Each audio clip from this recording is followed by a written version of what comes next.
of April 23rd, 2019. And the first thing that we are going to do is take committee attendance. And I do have a note that Chuck Lee is absent this evening. He is on the road. And it looks like right now we are missing Director Lippold and committee member Adriana Miranda. I think that is it. And then the only other announcement with regards to committee attendance is we did have a resignation of a committee member, and so after the budget committee, the school board will be taking a look at the process. Well, actually, we will have something to vote on as far as replacing the members. So that is it with regards to the committee attendance. And then the next item, we will be electing a new chair for the budget committee. And then after that, we will also elect a vice chair. Okay. So I'm going to ask if there are any nominations for chair of the Salem-Keizer School Board, or School District Budget Committee. I nominate Levy Herrera Lopez. Okay. Is there a second? Second. Okay. I have a second. Are there other nominations for chair? Sorry, I got the offices confused. Never mind. It's vice chair. Okay. Okay, so we'll start with the chair. So are there, I'm just looking around to make sure, are there any other nominations? Okay. Well, then we will actually take a vote, and I don't believe that we will need a ballot since there's one nomination.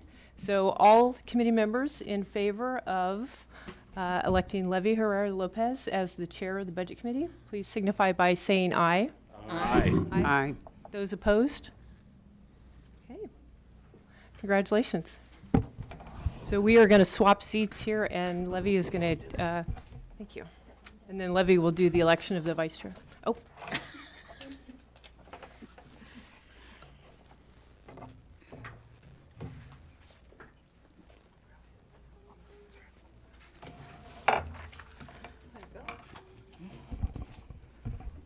Just be kind with me.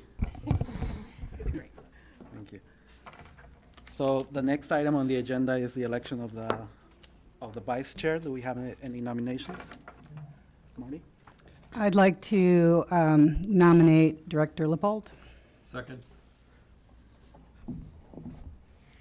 I'll nominate Director Green. I would second that. Okay. So we have two nominations. So we're gonna vote one. Oh, or are there more? Okay. No, that's all right. Okay. So she has ballots. Oh, yeah, please. Thank you.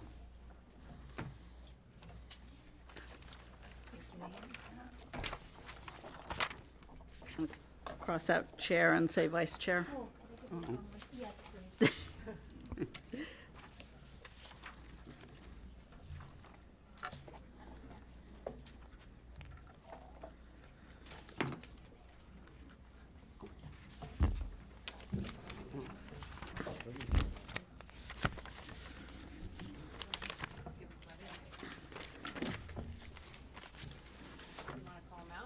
Oh, yep.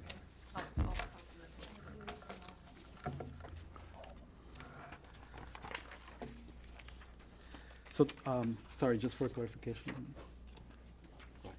So Ellis can count.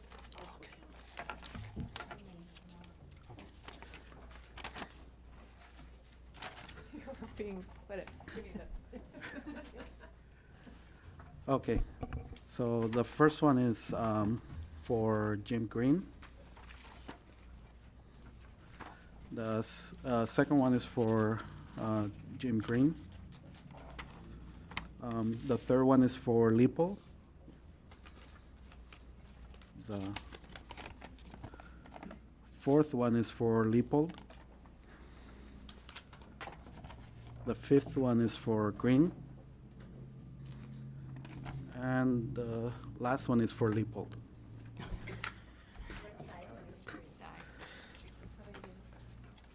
Oh, sorry. The same thing, so trial by fire here, sorry. So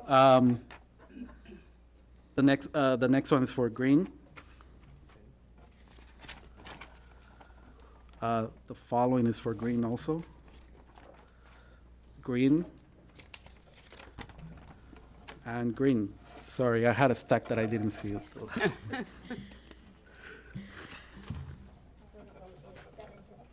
Director Green.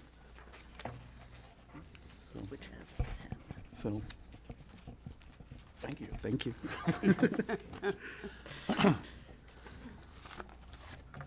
Right, sorry, moving papers and everything got a little confusing right there. The next item on the agenda is the superintendent's 2019-2020 budget message. All right, so you do have a number of handouts at your place, and you also have the slides with a place for notes in your folder. So good evening, and thank you to you as our budget committee for serving in this really important role.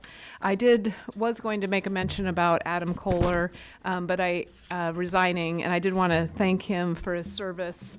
I know that he had a family matter that caused him to need to step away from a few commitments, but I want to personally thank him for not only his service on the budget committee, but his service on as the co-chair of the Boundary Review Task Force. So, and as a reminder, we will convene a special meeting after this to select and appoint a new budget committee member. So with that, I think you have a number of handouts, 3 in your packet. And the first one I want to draw your attention to is our By the Numbers handout, because I think it's really important for us to start with whom we serve as a district and how we perform. So you have that handout in your packet, because not all the time can you see all the small words on the screen. So we are a minority-majority district, and we serve over 7,000 students who are English language learners. On any given day in Salem-Keizer Public Schools, we have as many as 80 languages being spoken in our schools. While we have diversity of language, we offer Spanish language programs at 23 elementary schools, 2 middle schools, 2 high schools.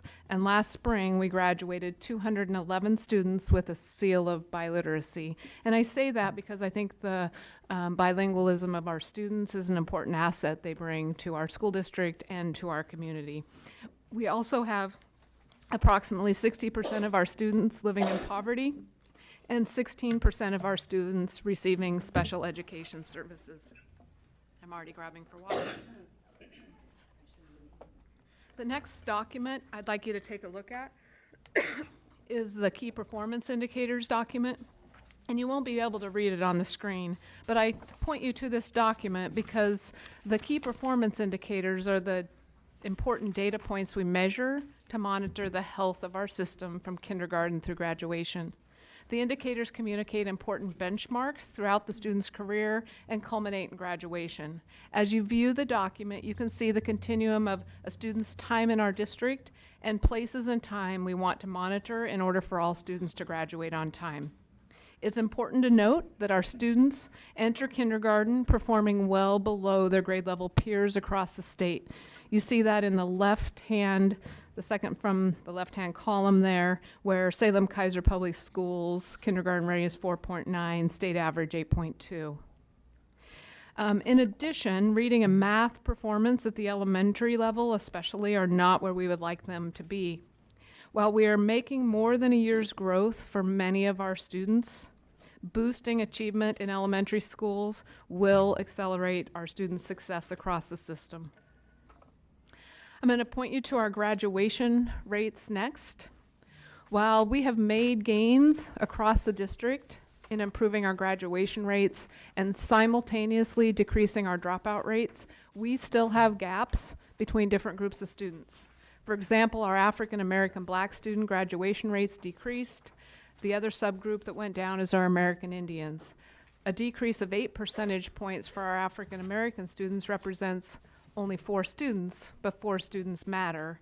And it creates a challenge with a small subgroup of helping really find the strategies to get them to graduation. Both of those subgroups continue to remain a point of concentration for us. Also, while we know students who have exited our English language learner programs graduate at a higher rate than their peers, Students who are still learning English in high school do not. And you can see that in that far bar on the bar chart or bar graph for our English language learners that are still learning English in high school. Finally, I want to point to our career and technical education graduation rates, because both in 4-year and 5-year cohorts, students who are concentrators or participants in CTE programs graduate 12 to 15 points higher than the district average. A CTE participant is enrolled in at least one CTE class over the course of their high school career, and a CTE concentrator is a student who completes at least 3 courses in a program of study. This data encourages us to think about ways to increase opportunities for all students to participate in these programs. And we've really seen an escalation of enrollment in career technical education, especially with the passage of ballot measure 98. And finally, I'm going to point you to our strategic plan, and you also have that in a handout. Previously, our strategic plan, it's up in the room, was an annual compilation of initiatives intended to promote growth. This year, we have revised the plan to focus on broader categories that lead to equitable educational outcomes.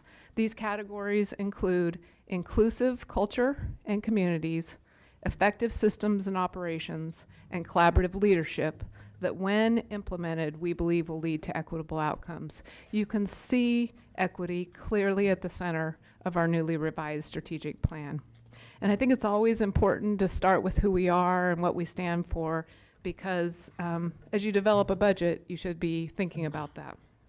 So the 2019-20 proposed budget was developed with one goal in mind, and that is ensuring equitable outcomes for our students. Review of the recent achievement data demonstrates the need to focus on students in our underserved groups, including race and ethnicity, language proficiency, special education status, and poverty. Ensuring equitable outcomes requires the entire organization to implement and monitor our systems that adjust to meet the individual and academic, behavioral, and social emotional learning needs of our students.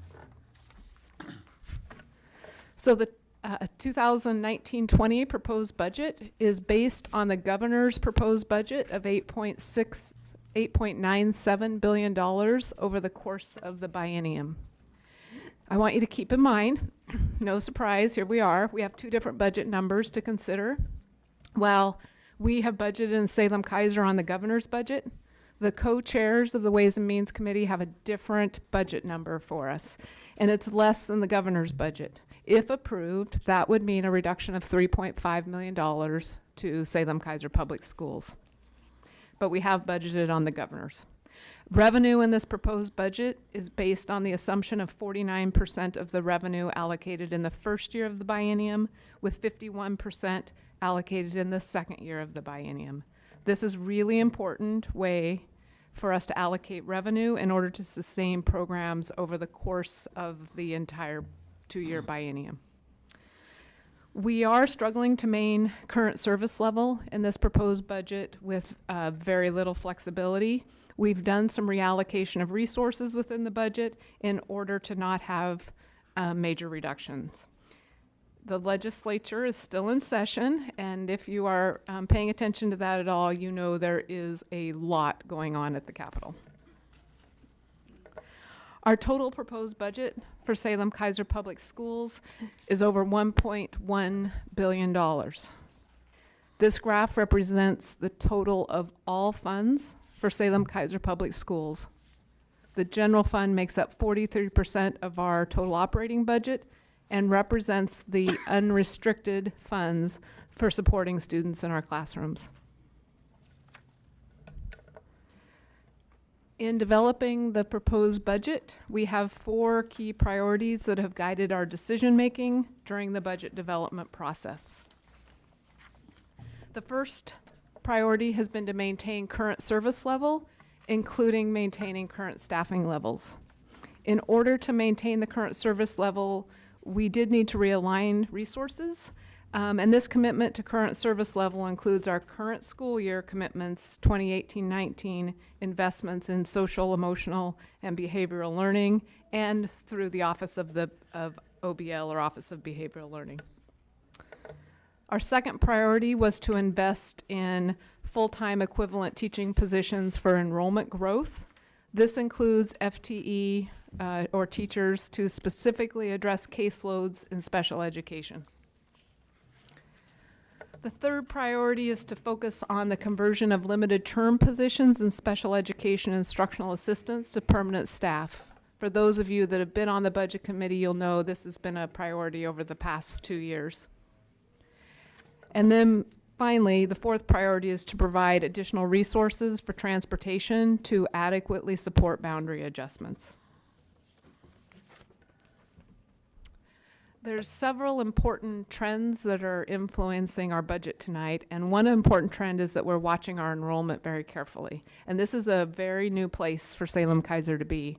But the proposed budget estimates our average daily membership, that means the number of students who show up to school, as flat. And our average daily membership weighted, the extra weights in the system, as increasing slightly. And if you've been around on the budget committee for a while, that's not something you've heard from us before. But we're projecting fewer numbers of elementary students and increased numbers of students in middle school, slight increases at high school. This elementary school decline has been occurring over the past couple of years, and if you look at the slide, you can really see that elementary decline over the past couple of years.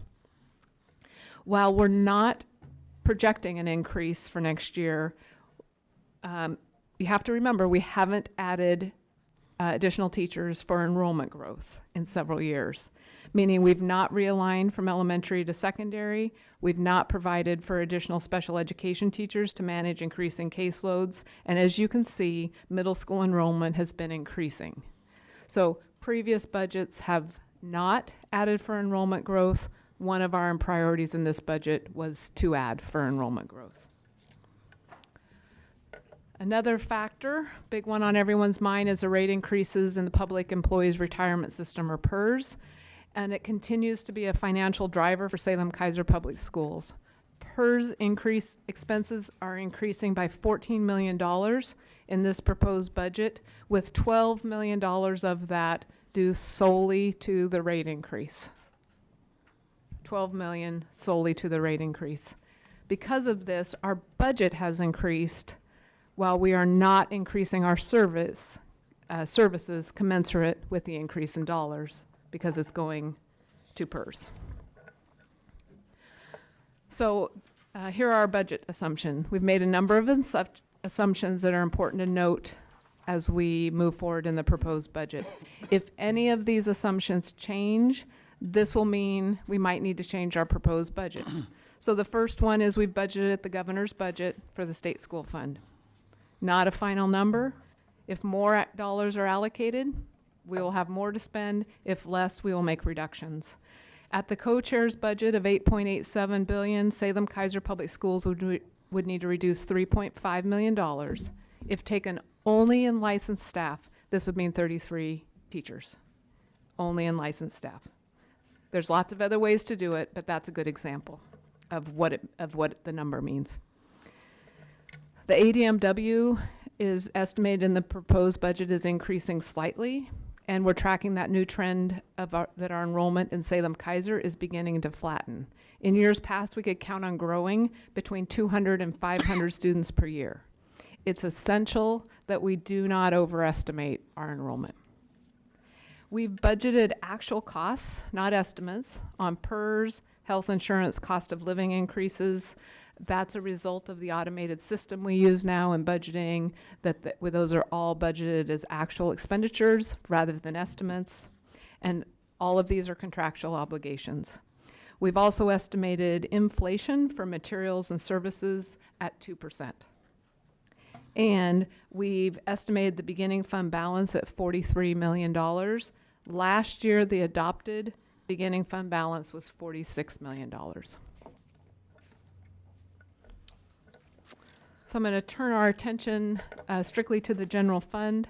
This graph shows our general fund at over $500 million. The bulk of the general fund is devoted to staffing and personnel. 87% of the overall general fund is allocated to salaries and associated payroll costs. The associated payroll costs includes PERS, health insurance, and taxes. The purchase services include utilities, postage, legal services, contracted work, etc., and have been budgeted at that 2% inflation. And the other category is where we place multiple items, but the big item of our district operating contingency. The general fund revenue is over $514 million. We are coming in with a budgeted contingency of 3.9%. In the last 3 years, the budgeted contingency has decreased from 5.15% in 17-18 to 4.03 in 18-19, and in this proposal is at 3.9%. Keep in mind, we're still implementing that automated budgeting system, and it's really making a tighter budget process. So that contingency number is a little low. With that, we believe there were some important proposed additions. So there's approximately $6.1 million that I will outline in proposed additions.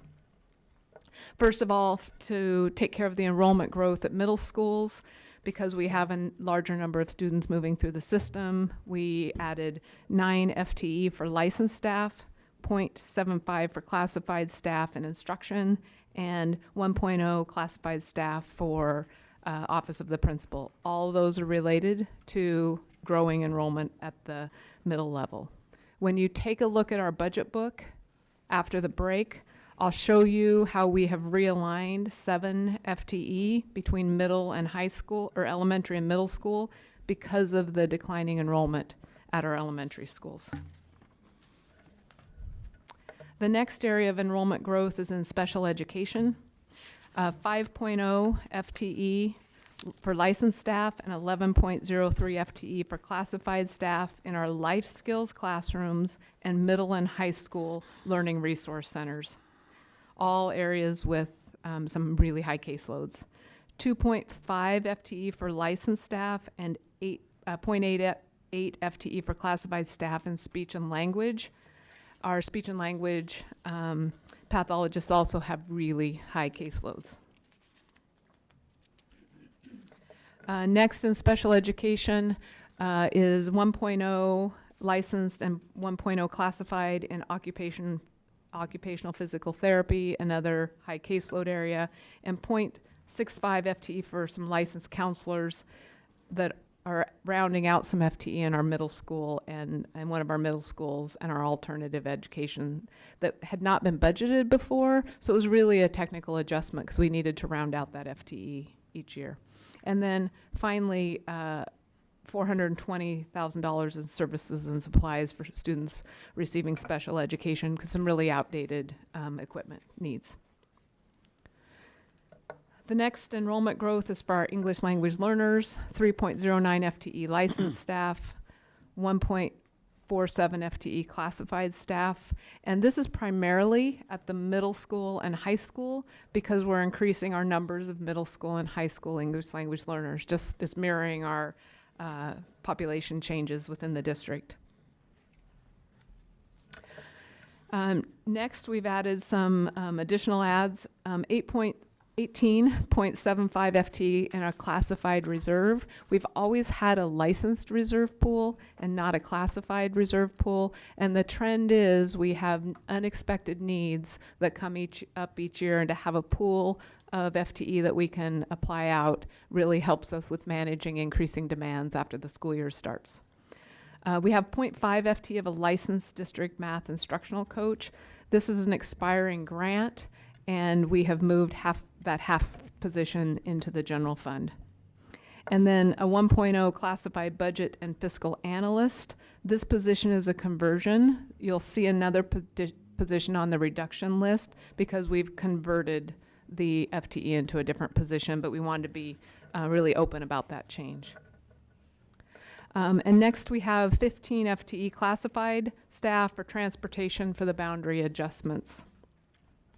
And then the last add is a $500,000 for safety and security. The funds for safety and security are related to an increased ongoing after-hours presence and the ongoing school day emergencies that cause us to add additional security presence at our schools. Every threat, every emergency, every lockdown, that has just escalated over time. The expenses are also related to any time a fire system doesn't work, when we have vandalism at night, which is often, and we have burglaries in our schools.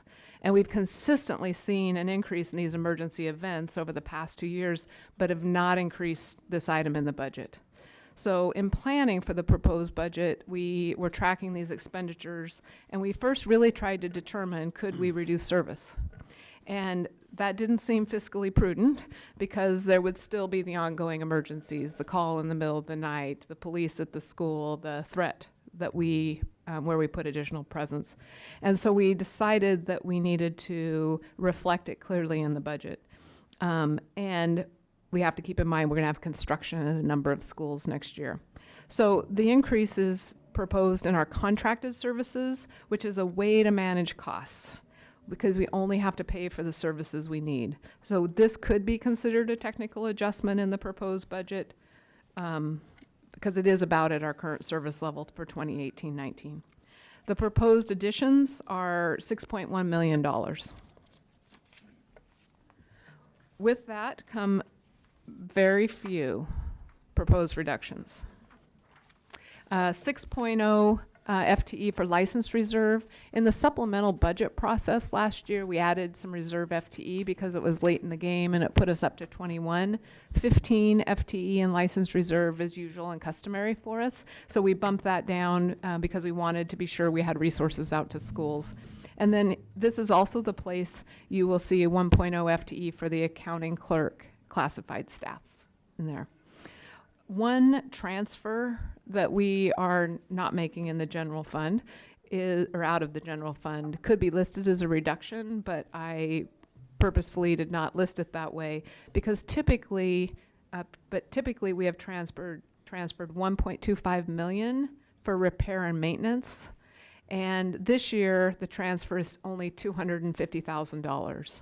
And I'll point that out to you in the budget book when I walk you through it. But we shifted in order to make this current service level work, and I'll show you where all that is. And also keep in mind, something we're not listing as a reduction, but the beginning fund balance is $3 million less than last year. However, it's an estimate, and we are monitoring this very closely. So budgeting with an equity lens requires careful consideration of outcomes by aligning resources both in the general fund and outside the general fund to important priorities and staffing carefully with limited resources. The equity lens guides our thinking and outcomes measure progress. So when I ask you to consider the equity work in the proposed budget, I need you to consider not only, I need you to consider the roll forward expenditures as well as new expenditures. So some examples that we did in 2018-19 that are also roll forward examples. We had an intentional focus on CTE programs at Roberts High School. We spent double the amount for Roberts than any other comprehensive high schools through our Measure 98 or high school success funds. We also had investments in a community outreach specialist for our Native American or Native Hawaiian Pacific Islanders and our African American Black students. These investments are all included in the 2019-20 budget. Staffing, we often don't talk about staffing because staffing is an after exercise, but we do staff our title schools at a lower student-teacher ratio than our non-title schools.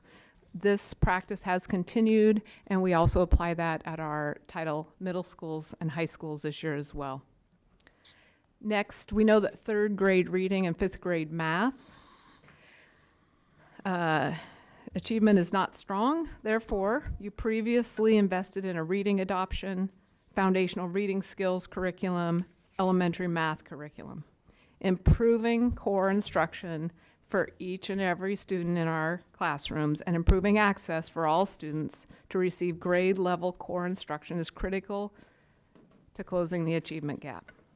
And again, any expenditures related to those investments are all rolled forward in this budget. A key equity consideration is always access to grade level content, access to rigorous coursework, access to programs. And during this 2018-19 budget, 12 new buses. So this year, the 12 new buses were purchased to support transportation for students impacted by boundary adjustments. The process to adjust the boundaries includes significant work from a task force consisting of a diverse group of volunteers. The input from the task force and the community forums proposed increased transportation opportunities for families with students at specific grade levels who are electing to stay at their current schools. An additional 15.0 FTE for transportation, or bus drivers, is included in the 1920 proposed budget. Maintaining transportation services for our families was an equitable solution, ensuring educational continuity for all students regardless of economic status or other indicators. The proposed budget also includes a shift of 60 FTE from limited term to permanent classified positions in schools with self-contained special education programs. And it will be shown in restrictive programs for students with disabilities in your book, and I'll walk you through that. This is the third and final year of the phase-in of this important special education initiative. And permanent employees committed to our students with disabilities is imperative to their success. In addition, we have added FTE enrollment growth for our English language learners in secondary, and enrollment growth for our students with disabilities.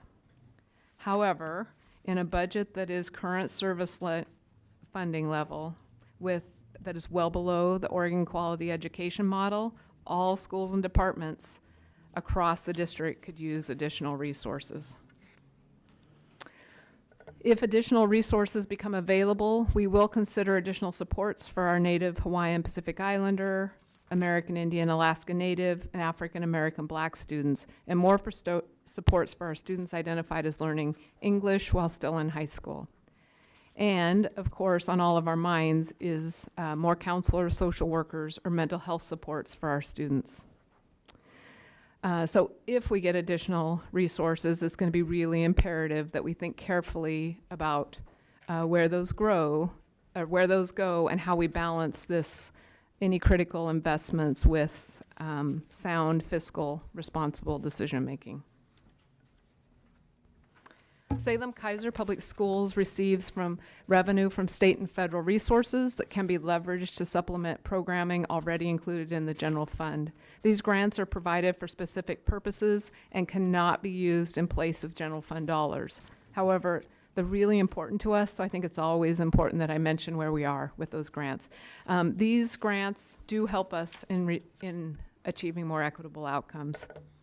So the High School Success Fund, formerly Measure 98, will continue to provide resources for career and technical education, programs for dropout prevention. The high school success funding is expected to remain flat for 1920. Title funds are also resources to help students with disabilities, students in poverty, students learning English, and professional development to improve teaching and learning. These funds are also expected to remain flat in the upcoming budget cycle. The Oregon Mentor Grant, always our topic. The Mentor Grant has been moved along with other programs to a new area in the state called the Educator Advancement Council. All of the dollars will be provided through a regional hub, and individual districts such as Salem-Keizer Public Schools will not be allowed to apply for their funds on their own. Willamette ESD is currently applying for the grant on behalf of the region. I promise you I'm tracking it very carefully, and I'm Friday going to push the Educator Advancement Council to move this along because it's making us crazy. The general fund, though, maintains our previous school district commitment out of our general fund of 3 licensed FTE for the mentor program and 1 FTE for an administrators. That program in total has about 17 FTE in it, and all for our beginning educators. The Individuals with Disabilities Act grant provided for the excess costs of special education and related services for students with disabilities, expected to remain flat. I mention this because when any of these grants are expected to remain flat, this puts pressure on services because of escalating costs. Simply put, we cannot hire as many staff in 1920 as we could in 1819. And as you know, and I know, people are what change outcomes for students. So I want to switch gears just a little bit to the Student Success Act. Currently, the Joint Committee on Student Success in Oregon, in the Oregon legislature, is having a very robust conversation on providing additional funding to school districts across the state. These funds would come to us in the form of a school improvement fund, and is likely these funds could be spent in 4 areas: health and safety, class size, including more adults, well-rounded education, and extended learning time. The discussion includes approximately $1 billion to the school improvement fund. For Salem-Keizer, that would mean $34 million each year for our students.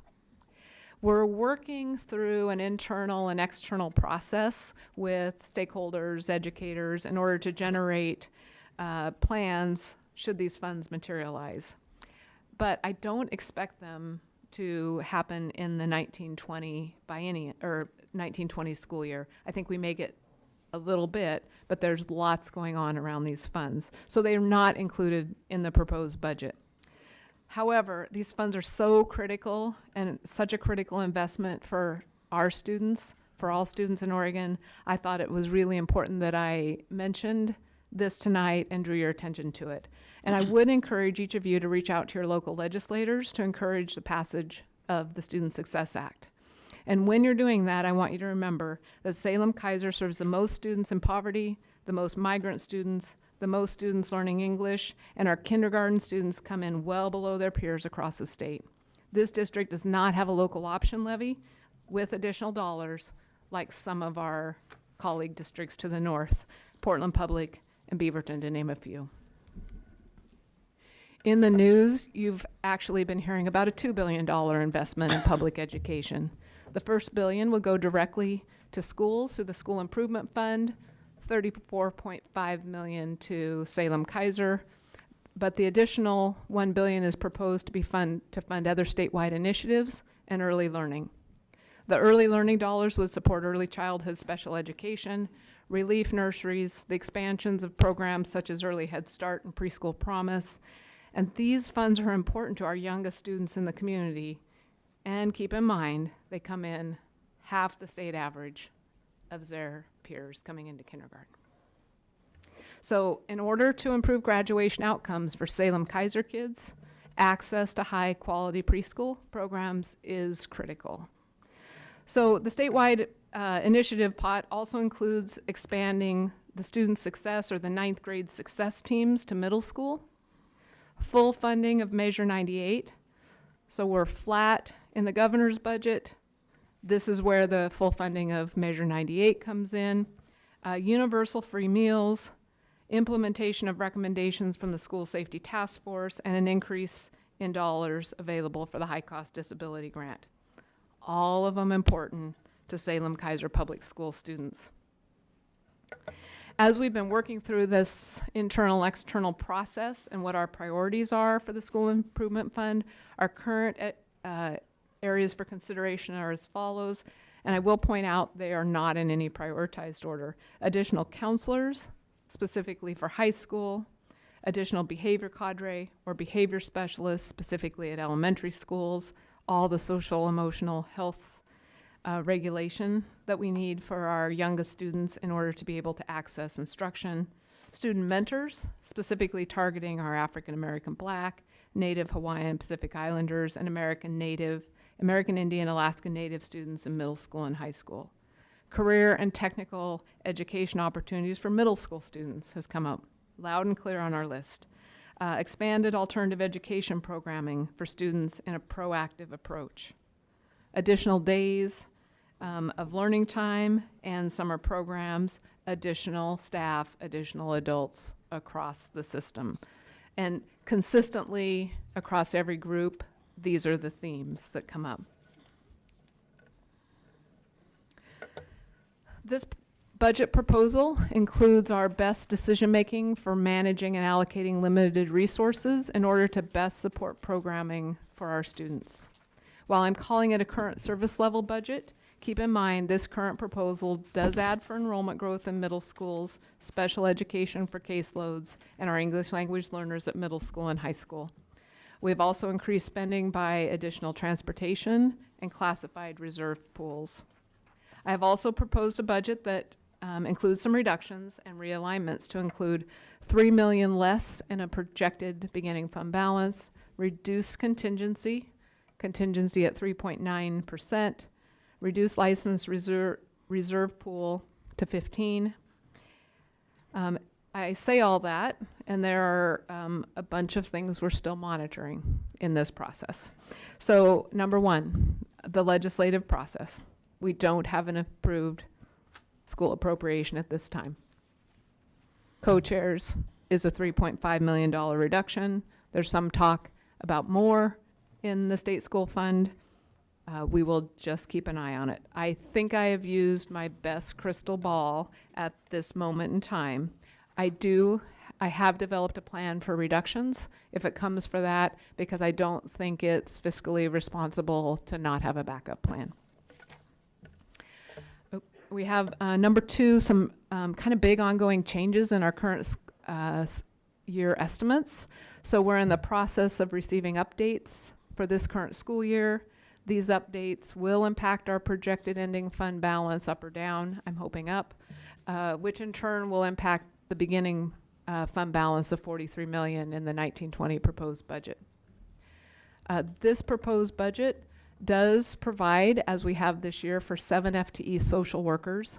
And one of our social workers works exclusively on suicide prevention strategies in the district. And I know that's an important point for us to keep track of. This has included multiple speak out events at our high schools, QPR training for multiple school staffs, and community and training facilitators, counselor facilitators in each of our middle school and high schools so they can be QPR facilitators. This all remains in the proposed budget. One of my biggest hopes is to provide 1 additional counselor at each of our comprehensive high schools. This would equate to a $750,000 investment. Because as you know, we've experienced a number of tragedies across the district and an escalation of suicide risk assessments for our students. At the time of the development of this proposed document, which remember it's 5 or 6 weeks old now, we were not able to add this critical investment. It was in, it was out, it was in. So my hope of all hopes is that by Tuesday, I will be able to provide you this addition to the proposed budget. I need to carefully monitor our May adjustments from the Oregon Department of Education, our high-cost disability, grant revenue, and our estimated ending fund balance. And I promise you, we are monitoring that carefully. And if we can, that will be our first investment. This proposed budget, I believe, represents the best available use of our, available resources for Salem-Keizer Public Schools, while carefully considering our current fiscal picture. The decisions made by previous budget committees and the board have allowed us to be in a better fiscal position than many other districts in the state. If you've not listened to the news of what's going on north of us, we are in a much better position. We know there are many more investments we could make on behalf of our students. We could spend $10 million tomorrow on services to kids. We would know what to do with them. Our really best chance for making those investments are with the passage of the Student Success Act. And in the meantime, as we're watching all that go on, I am presenting to you our proposed budget for the 2019-20 school year. And with that, I'm going to close. And we're just going to take a very quick break to pass out the budget books. and then I'm going to walk you through what I told you about in my budget message in your budget books. So how about 6 minutes, Levy? Sound good? Sounds good. Okay, all righty. Thank you.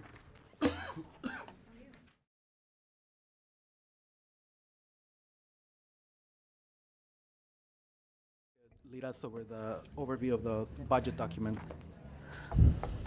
Okay, so I am going to take you start to finish through the document, and I'm going to show you where I have changes. In your PowerPoint, you have the page numbers and what's on that page. I'll make some comments about it just quickly as we go along, but I just want to be sure you can see what I was talking about. So quickly on page 6, I should,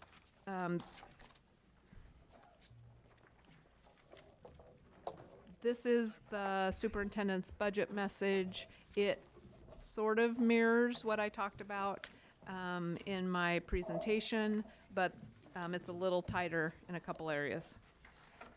Then if you turn to page 18,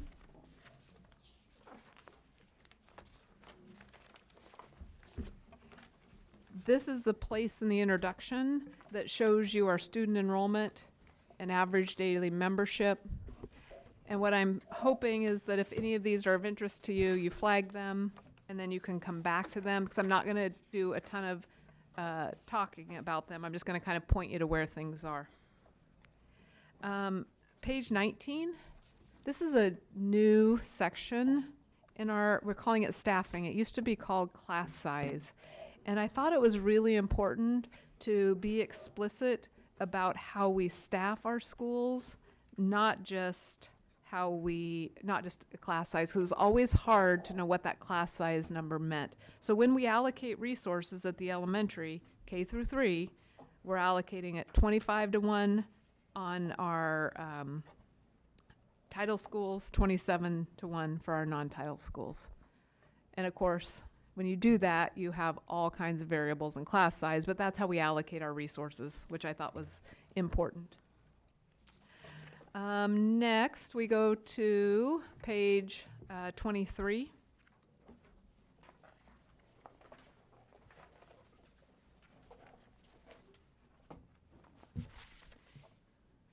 Page 23 are the budget assumptions, and those are the assumptions I walked through in my presentation. This page is important because when assumptions change, that means you change revenue, you change expenditures. So if tomorrow we heard that our PERS rates were higher, which we won't, we already have the rates, that would change that assumption in this book. So we've walked through all the assumptions on this page, so you can always remember where we stand in the proposed budget. Something changes, you'll go, oh wait, we didn't, she budgeted on 8.972. I'm hearing a 9 at the legislative level. That's good. I'm hearing an 8.88. That's bad.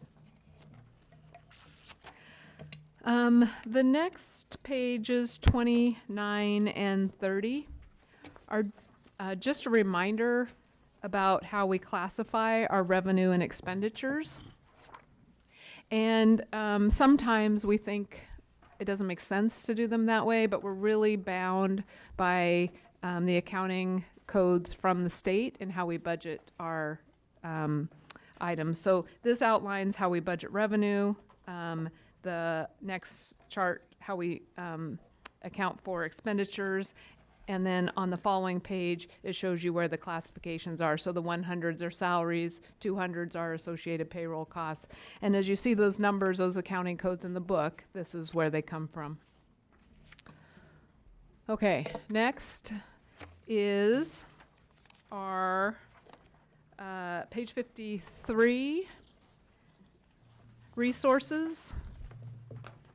Or we could call it revenue, but they call it resources. This is where we get our money from. This is general fund resources.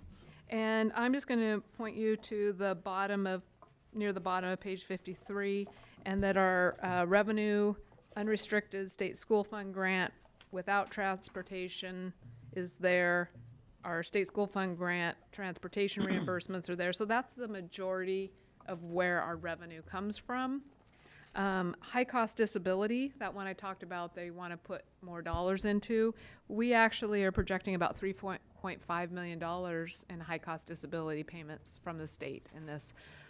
Again, any of these factors change, those revenue numbers will change. The next page I want to draw your attention to is page 55. Page 55 is 1111 elementary instruction, and the 111 regular licensed. This is where you see that we have shifted dollars from out of elementary. So 7 FTE came out of elementary. So you're seeing a reduction in FTE, but it's been moved to the middle school. In addition, the licensed reserve pool is budgeted under elementary because we have to put it in the budget somewhere. So last year's adopted budget had 21. This year's has 15. So you see some reductions there. 7 are moved to the middle school. 6 were just out of that licensed reserve pool. If you go to page 56, this is middle school instruction. 1121 middle school instruction. 7 FTE were realigned from elementary to middle school, and there was a 9 FTE increase there. And you see the slight increases in classified there as well.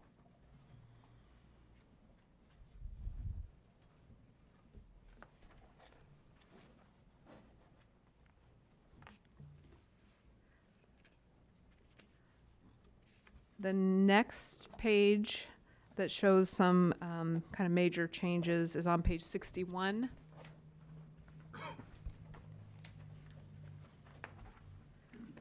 '61 1220 is restricted programs for students with disabilities. And you see a shift in licensed FTE for enrollment growth and classified FTE. This is where you see a really large shift in classified FTE. This is the limited term conversion to permanent employees and enrollment growth. So those are big standouts there. On the next page, 62, under 1250, less restrictive program for students with disabilities. We have enrollment growth in regular licensed, and we have what looks like reductions there in regular classified under less restrictive programs. These are not reductions. This is the place some of those limited term positions lived within the budget that have now been provided under 1220 restricted programs. So the increase in FTE on one side, because we put them in as permanent, you see some decreases there. There's also some increases for enrollment growth. So I'll show you where you can tie all those out if you want to get down to the exact number. But that's where those show up in the budget book. Let's see. Next, on page 65, we have, this is the English language learner function, 1291. And you'll see changes in that FTE for enrollment growth.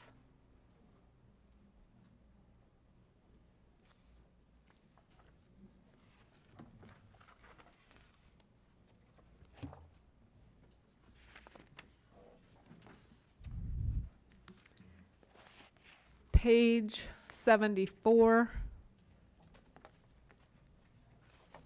2160, other student treatment services. This again is enrollment growth for students with disabilities. I think that might be our occupational therapists one.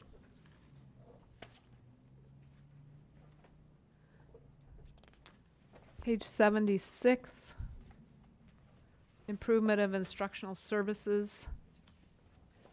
Under regular license, you'll see a 0.5 0.5 increase in FTE. That's moving a position that was previously grant funded, that 0.5 there for a high school math coach.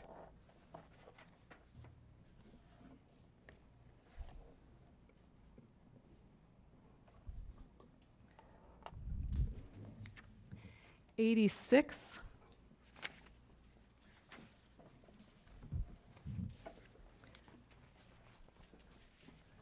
Under 2540, operation and maintenance of plant services. You will see a increase of in classified. Let's see, where's the increase in regular classified under 112. We also had some limited term custodians that we've converted to permanent positions in that function or object. Then if you go down to purchase services, under the 2540 operation and maintenance of the plant, purchase services, 380, non-instructional, professional, and technical services. This is the increase to the security contract amount, not to the contract itself, but to that line item so that as those emergencies come up. 87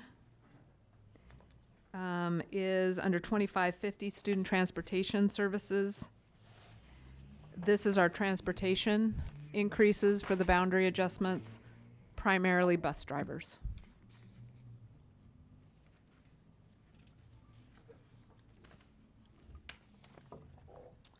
And then on page 96 in the general fund, there was the transfer, it's under 710 transfers, the one all the way at the bottom, transfer to preventative and deferred maintenance fund. You can see in the adopted budget in 2018-19, there's that 1.25 million there, and it's been proposed to come in at $250,000.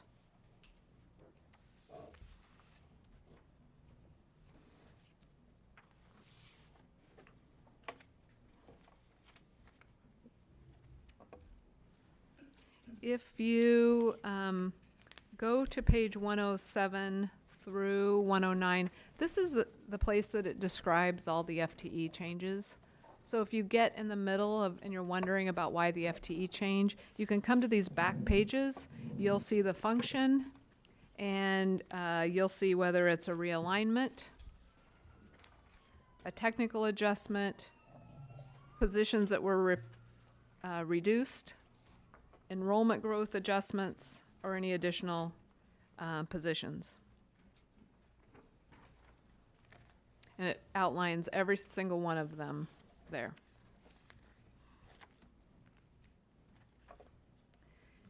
And then finally, I want to take you to the back section. That's all of the general fund section. And the debt service fund starts on page 177 through 184. And this is where we service our debt on our PERS debt obligations. So we have refinanced some of our PERS debt, and we account for paying back that debt in this fund. This is also our bonds for the capital construction bonds that we've been issuing. We are still paying on the 2008 bond, as well as the 2018. And you can see, if you go back, if you're fascinated by numbers, you can see the principal payments that we'll have over the course of the next 20 years for PERS, but also for our debt service for our capital construction, for voter-approved capital construction bonds. We have not planned for another bond sale during this proposed budget, so you'll see those the revenue projected in the next fund related to the bonds we've already sold. So last is the Capital Projects Fund 400, and it starts on page 185. This is a restricted fund, but this is where we put our bond projects this is where we spend the money. This one was where we paid the debt, this is where we spend the money out of this fund, and it's outside of the general fund as required by contract, by our accounting laws, and we cannot use any of this fund for operational costs. The capital projects fund is the fund that really boosts us over to that $1 billion budget from that 2018 bond that was passed by our voters. So with that, I am going to leave you with a lot of information. And I thought maybe now would be a good time either for me or Levy to go through kind of our budget committee questions and protocols, because I was hoping to just give you information tonight and we'd come back in a week and you could ask us questions. So would you like to do that, Levy, or would you like? We can definitely tag team, but if you would Okay. like to start. You want me to start? All right. So you have a document called Budget Committee Protocols for Questions and Deliberation.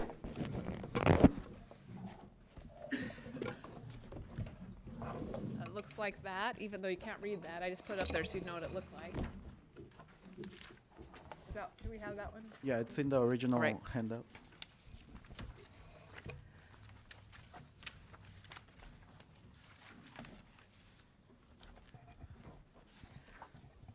So Levy and Sharon have worked to kind of think about what would be the structure this year for how we ask questions, how we handled requests for information. We tried to work really hard to front load a number of our budget committee reports. So that's why you saw those coming to you throughout the year, why we had some pre-budget meetings, and why I circled back to you with remember, here's what you've already seen. And I asked, were there other reports that you would like to have made during the budget committee process? I got one question around some social emotional learning, but other than that, we haven't had any requests for additional proposals. What we'd like to do is, rather than you having to sit at home and ask us questions and email them to us, next week, we'd like you to come and ask your questions about the budget document. We will have staff here, our fiscal team will be here, all of our lead administrators and executive team will be here. And we want to be able to, you ask questions, us answer, because in the asking process, sometimes weren't always sure the question people were asking. And we think that we should be able to answer most questions you have about the budget document. And interrupt me if I get off at all, okay, Levy? Then what we want to do is get through questions we can get through in the meeting, and then ask, are there additional requests for information? If there is request for information, we'd like to judge it on, is there sufficient committee interest? And is the information needed for the committee to approve the proposed budget? With or without recommended changes. But so is there enough interest, and is the information needed for the committee to approve the proposed budget? We'll do that by asking people to ask. We'll talk a little bit about here's what we think staff time is on this, and then you'll take a vote on whether that's important for the budget committee to hear that information. And those are primarily the bigger things that might have us go back, do research, come forward with a presentation. Again, we'd like to be able to answer as many of the other questions as you can in the meeting at the time. So that's how we want to handle questions and requests for information. Do you want to add anything, either of you?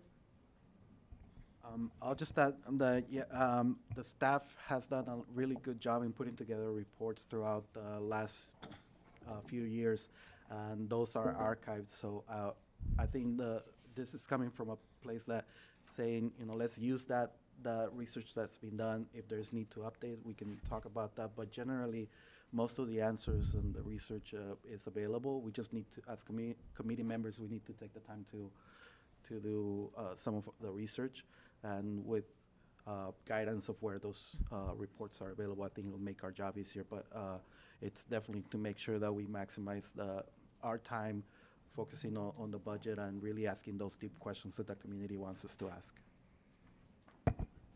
Okay, does anyone have questions or?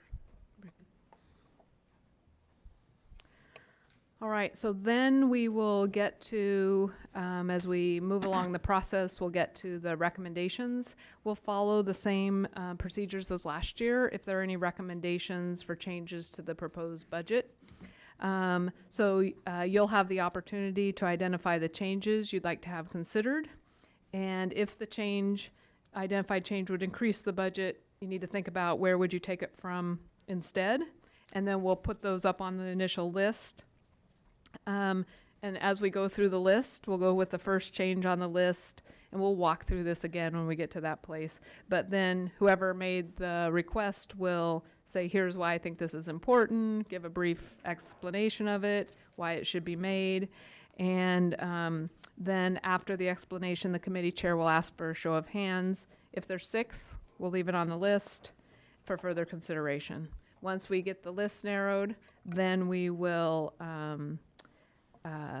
go through Robert's Rules of Order to make if there are any changes to the proposed budget. What will also happen is, as I am monitoring the revenue, and if there are changes, we will bring forward changes to the proposed budget if there's additional money or less money available, but we'll bring those forward to you. That generally happens in May.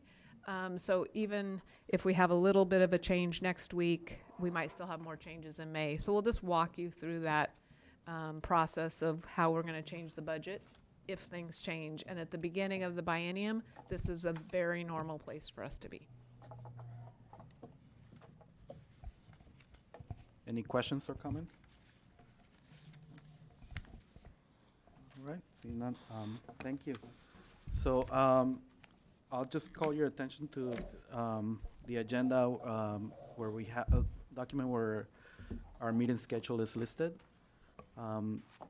Our next meetings are scheduled for April 30th, May 7th, May 20th, May 21st, and we have 2 tentative dates, so May 22nd and May 23rd. So we would really like everybody to keep those on your calendar available if there's a need. And the staff does a really good job of sending reminders about our meetings, so make sure those are cleared. And really, I'll just make a call to the community to really now pay attention to this committee hearings over CCTV, and just really reach out and come out to this to meetings so we can hear your voice and comments. I would really like to see every upcoming meeting this room full of people. So.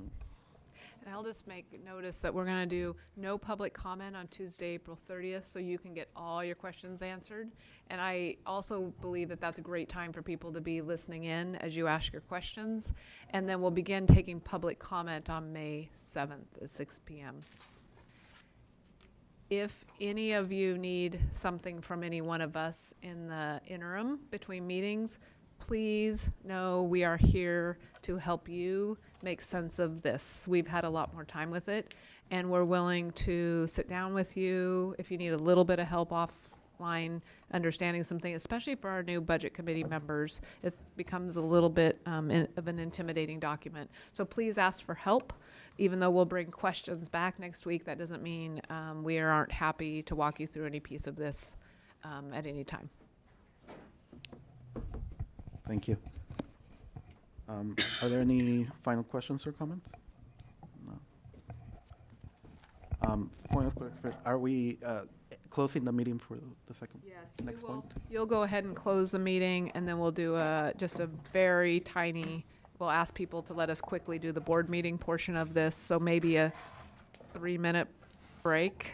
So budget committee members, you don't have to stay for this as the board meets to consider the appointment of a budget committee member. So you'll go ahead and adjourn, and then we'll reconvene.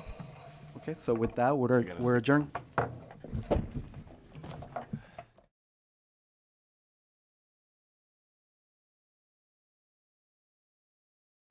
Order. First on the agenda is attendance. Director Lee is absent. We are all present except Director Lee. public comment, action item, this agenda only? And there's none. None. Action, we need to appoint a community member to the Budget Committee to serve the remainder of the term of community member who resigned. Madam Chair, Yes, I would move appointment of Cynthia Stinson to fill out Adam Kohler's remaining time on the Budget Committee as a public member. second. Oh, can I second? You I do can. too. Second that. We're gonna try it out. Didn't hear what Jesse said. Discussion. was good. Discussion. Are there any discussion? So I was just going to mention that for those of us that got to see the coin flip, Yes. that was interesting. But so Cynthia is so there was a tie vote in our original appointment or selection of Budget Committee members. And so Cynthia lost the coin flip, but we have reached out to her to see if she was interested still and had the time. So we thank you for your continued interest. And we promise we won't flip a coin this time. Yes. Yes. Okay, any other discussion? Jesse? Just real quick, I just wanted to say thank you for being willing to do this. I mean, last time, we all thought you were very qualified. It was just a coin flip. So, yeah. Well, thank you for being willing to do this. Okay, a call for the vote. All those in favor signify by stating aye. Aye. Aye. Opposed? Hearing none, Cynthia Stinson is our new member of the Budget Committee. Thank you. We are adjourned. Nice. Kathy, nice.